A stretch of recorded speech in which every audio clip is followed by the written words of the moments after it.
కానీ భూ సమస్యల పరిష్కారం కోసమని ప్రభుత్వం చెప్పింది ముఖ్యమంత్రి గారు.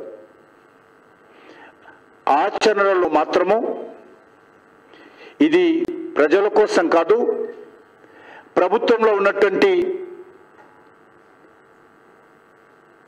గులాబీ నాయకుల కోసం అనేది ఈరోజు మనకు తెలిపోయింది.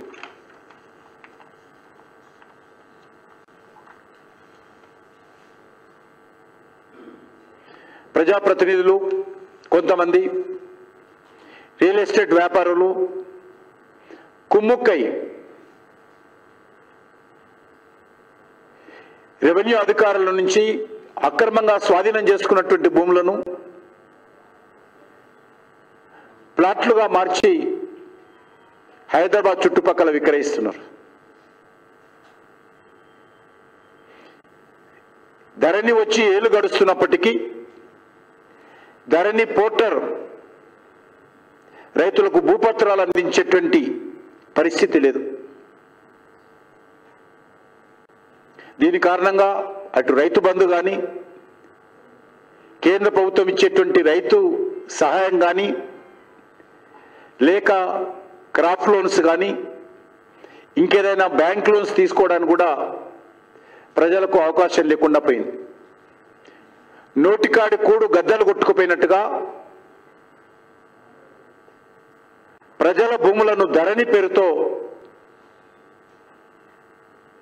మధ్య దళారీలు, పాలక పార్టీ నాయకులు కొట్టేస్తా ఉన్నారు.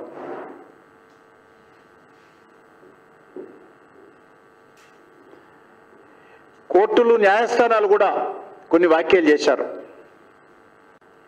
భూములపై మధ్యవర్తుల నిర్మూలన కోసమే ఈ పోర్టల్ తెచ్చామని ప్రభుత్వం చెప్తున్నప్పటికీ ఇది బ్రోకర్లను పెంచి పోషిస్తుందని న్యాయస్థానాలు వ్యాఖ్యానించినటువంటి పరిస్థితి ఉన్నది.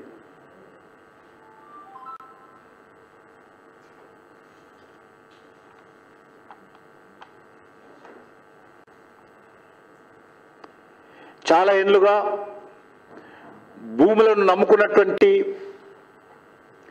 పట్టాదారులపై మధ్య దళారీలు దౌర్జన్యాలకు పాల్పడుతూ ఎక్కడో భూములను నమ్ముకొని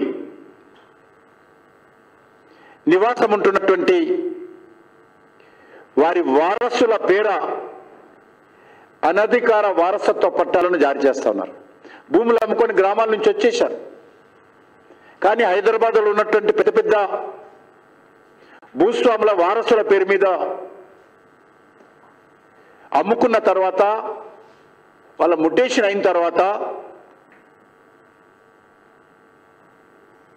ఆ భూములను ఈరోజు మళ్ళీ లిటిగేషన్ లా కింద చూపించడము, లేక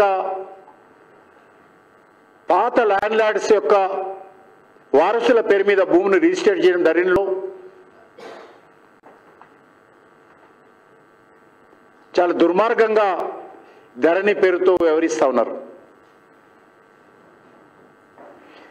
రాత్రి సమయాలలో ఈ భూములను క్రయ విక్రయాలు చేస్తూ ఉన్నారు. ఎవరైతే క్రయ విక్రయాలు చేశారో వాళ్ళే మరి అధికారులను పట్టుకుని తెల్లవారేసరికి ఆ భూములను ప్రొవిషన్ ల్యాండ్స్ కింద మళ్ళీ మారుస్తూ ఉన్నారు. ధరణి వెబ్ పోర్టల్ చాలా అద్భుతము. ధరణిలో వాడినటువంటి సాఫ్ట్వేర్ చాలా మహా అద్భుతము. ఇక్కడ తప్పిదాలకు ఆస్కారమే లేదు.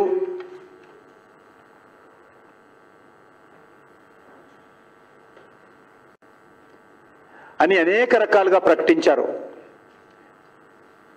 ధరణి పోర్టల్ లాకింగ్, అన్లాకింగ్ ప్రగతి భవన్లో ఉందా?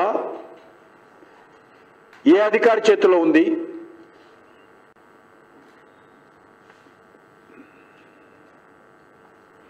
ఎందుకు ఈరోజు ధరణిలో అనేక మంది రైతులు ఆత్మహత్యలు చేసుకుంటా ఉంటే, లక్షలాది మంది దరఖాస్తులు చేసుకుంటా ఉంటే, వేలాది మంది న్యాయస్థానాలను ఆశ్రయిస్తూ ఉంటే, ఎందుకు రాష్ట్ర ప్రభుత్వం స్పందించలేదో చెప్పాల్సిన అవసరం ఉంది. ఇప్పుడు చాలామంది దరఖాస్తులు పెట్టుకుంటే ఆ దరఖాస్తులు ఏమైపోయాయి, ఎక్కడున్నాయి, దాన్ని పరిష్కారం చేస్తారా చేయరా, ఇచ్చినటువంటి ఫిర్యాదుకు ఏ రకమైనటువంటి ట్రాకింగ్ వ్యవస్థ లేదు.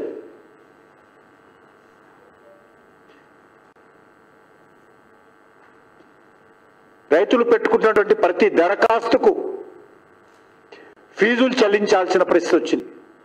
ఒకసారి పెట్టుకుంటే దానికి ఫీజు ఇవ్వాలి, దరఖాస్తు ఫీజు. రెండోసారి పెట్టుకుంటే మళ్ళీ ఇవ్వాలి.